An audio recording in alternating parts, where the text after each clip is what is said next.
நமஸ்காரம். இன்றைய பஞ்சாங்க படனம் ஸ்ரீராமஜெயம். பஞ்சாங்கம் குரோதி ஆடி 21 6/8/2024 செவ்வாய்க்கிழமை. வருடம் குரோதி வருடம், குரோதி நாம சம்வத்சரம். அயனம் தட்சிணாயனம், ருது கிரீஷ்ம ருதோ, மாதம் ஆடி, கடகமாசம். பக்ஷம் சுக்லபக்ஷம், திதி த்விதியை இரவு 8:04 வரை, பிறகு திருதியை ஸ்ரார்த்த திதி த்விதியை.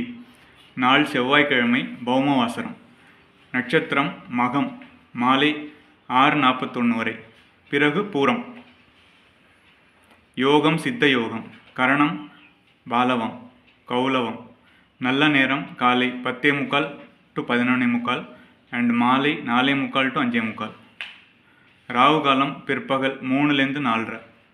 யமகண்டம் காலை 9 to 10:30. குளிகை பகல் 12 மதியம் 1 வரை. சூரிய உதயம் காலை 6:04. சூரிய அஸ்தமனம் மாலை 6:34. சந்திராஷ்டமம் மூலம் பூராடம். சூலம் வடக்கு. பரிகாரம் பால். இன்று சந்திர தரிசனம்.